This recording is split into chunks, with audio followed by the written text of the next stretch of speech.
सहारा enterprises तुमच्या स्वप्नातली गाडी आता कमी किमतीत।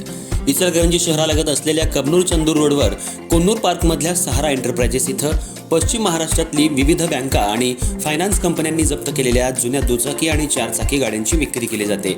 शोरूम किमतीपेक्षा 25 ते 50% कमी दरात, उत्तम स्थितीत आणि संपूर्ण कागदपत्रांसह त्वरित डिलिव्हरी।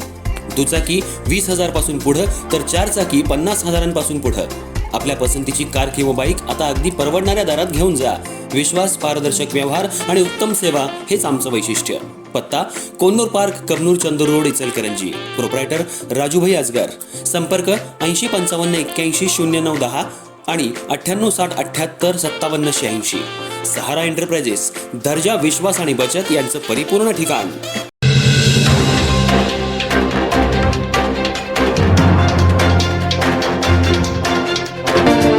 इचलकरंजी विक्रमनगर भागातील महिला फिर्यादी आणि त्यांचा पुतण्या समित संकपाळ हा त्यांच्या घरासमोर उभ्या असताना नामदेव सपाटे आणि आकाश जांभळे हे एका विधी संघर्ष बालकासह त्या ठिकाणी येऊन त्यांनी समित याला आमच्याकडे रागानं का बघितलंस या कारणावरून मारहाण आणि शिवीगाळ केली।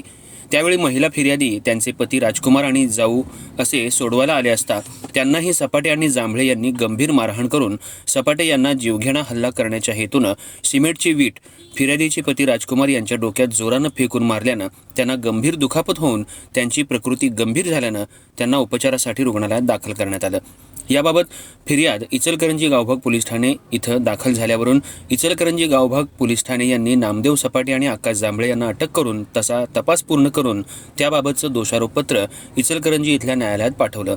यावेळी दोन्ही आरोपींच्या वतीनं ॲडव्होकेट शाहनवाज राज पटेल, ॲडव्होकेट लाजिम मुजावर यांनी काम पाहिलं। पोलिसांनी दाखल केलेल्या दोषारोपपत्राप्रमाणे खटल्याची 2 जणांविरुद्ध सुनावणी न्यायालयात सुरू झाली। या प्रकरणी न्यायालयात फिर्यादी यांच्यासह पंच, पोलीस, तपासी अंमलदार आणि इतर अन्य साक्षीदार यांच्या साक्षी नोंदवण्यात आल्या। मात्र फिर्यादी आणि साक्षीदार यांच्या जबाबात विसंगती असल्यानं आणि जप्ती पंचनामा साबित न झाल्यानं, जप्त मुद्देमालाबाबत तफावत असल्यानं तसंच प्रस्तुत आरोपींविरुद्ध आरोप आणि फिर्याद सिद्ध होऊ शकली नाही।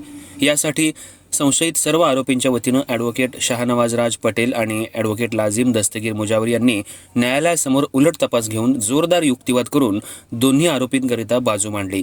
कोर्टासमोरील पुरावा आणि खटल्यातील संदिग्धता तसंच संशयितांविरोधात ठोस पुरावा नसल्यानं 2 संशयित आरोपींची न्यायालयानं सबळ पुराव्याअभावी निर्दोष मुक्तता केली आहे।